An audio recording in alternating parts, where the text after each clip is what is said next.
Bagaimana dalam jihad dan kita tidak mempunyai kemampuan untuk bertahan, tapi penguasa tetap menyerukan untuk bertahan. Apakah kita tetap memenuhi pemerintah, ataukah kita boleh keluar dari negeri karena takut akan jiwa kita?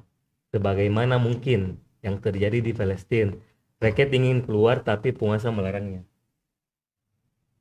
Oke, wallahu a'lam. Anda nggak tahu yang terjadi di Palestina sekarang, nggak tahu. Karena Hamas sebelumnya baru, ya, sebelumnya PLO nggak menyerukan demikian dulu kan, ya. Eh, kan yang sampai kepada tampuk kekuasaan di Palestina Hamas kan, ya, sekarang nih. Iya kan? Hamas apa Al-Fatah? Nggak tahu juga nih. Allah alam, kelompok-kelompok ini kelompok yang jauh dari hidayah. Kelompok-kelompok yang menjual nama Islam, justru menjual darah Palestina untuk mencari darah rakyat Palestina untuk mencari keuntungan sendiri. Oke? Hamas ini keluarnya si Ismail Haniyah itu. Nanti tahu dia menyerukan jihad di Palestina dan rakyatnya mati dibantai. Dianya berada di mana? Di hotel bintang 5 di Qatar. Kurang ajar gak? Kurang ajar si Ismail Haniyah. Rofidoh.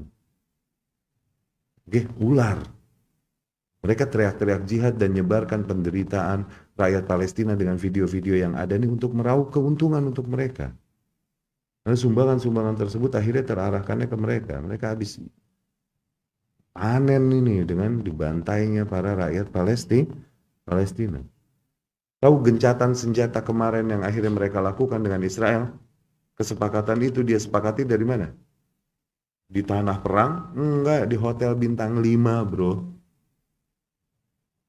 Di Qatar hidupnya. Qatar adalah negeri yang terkenal memelihara para kelompok-kelompok teroris dan para dai-dai yang mengajarkan terorisme. Qatar sama Turki, syaitan ini. Asal ente tahu. Jadi dari Mesir nih, tokoh-tokoh yang membawa pemikiran bom bunuh diri, jihad dan lain-lain, diusir dari Mesir, ditampung semua sama Qatar tuh. Wah, jadi makanan dia tuh.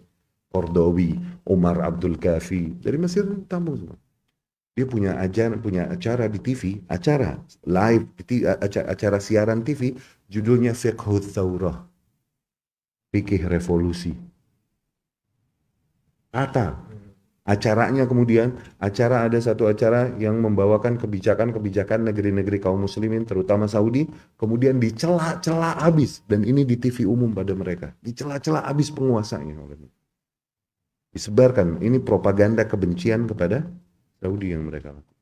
Demikian Atraf, demikian Turki. Itu. Cuman diberitakan sebagai hero, sebagai pahlawan ini. Ya, negeri yang paling di antara paling besar punya bisnis dengan Israel, ente tahu siapa? Turki.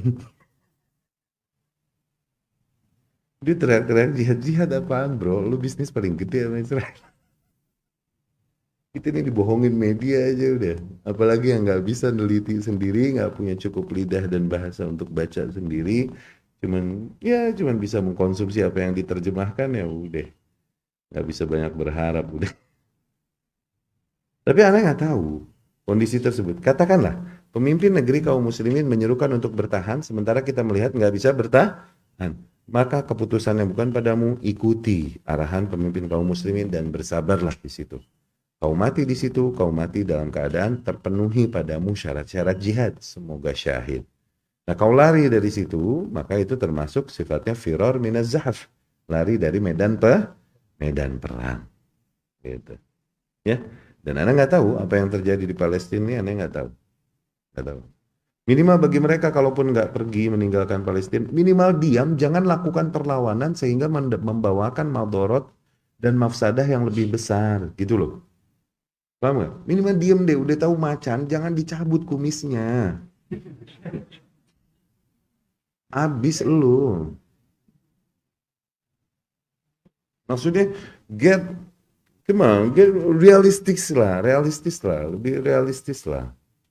Minimal diem udah. Tapi kan Hamas nih, ya ormas kecil, kok bisa nggak hancur-hancur? Kenapa susah bener Israel ngancurin Hamas? Padahal ormas kecil kan? Kenapa nggak hancur? Dia yang bikin. Mereka perlu justifikasi buat mereka untuk membenarkan diri, untuk membantai rakyat Palestina dan memukul mundur perbatasan. Mereka perlu. Sehingga digerakkanlah, diprovokasilah rakyat Palestina oleh gerakan Hamas ini, kemudian bergerak satu orang, bom bunuh diri di perbatasan, bang, 4-5 orang lah Yahudi mati. Oke? Oh, hujah. Turunkan puluhan tank, puluhan helikopter, bantai ratusan, pukul mundur perbatasan. Tuh, selalu begitu. Kenapa nggak mati-mati nih Hamas? Kenapa? Dia yang bikin, dia perlu supaya dia bisa juga di mata internasional play victim. Berperan sebagai korban, kita diserang, diteror sama rakyat Palestina. Dia yang bikin, Bahlul, dia yang bikin. Udah berapa puluh tahun berjalan begini nih drama, masih nggak bisa kita melek? Kayaknya nggak perlu umur tua untuk bisa berkesimpulan demikian, nggak perlu itu. Perlu basirah aja. Kalau orang paham ini nggak kena berita. Apalagi beragama pakai medsos, no. Qala Allah, qala Rasul, sama qala Facebook. Nah, apapun yang dikatakan Facebook kan, langsung dia imani. Apapun berita yang dibaca di Facebook, langsung dia imani. Alay. Ya, demikian Palestina. Kadang greget, pengen bahas ini kadang greget. Cuman emang kami sadar dengan darah kami yang masih mendidih di umur segini, nggak tepat kalau kita yang bahas. Udah biar yang tua-tua, yang lebih bijak, yang lidahnya lebih rapi, yang membahas hal ini. Udah, kita sih nggak menghususkan itu.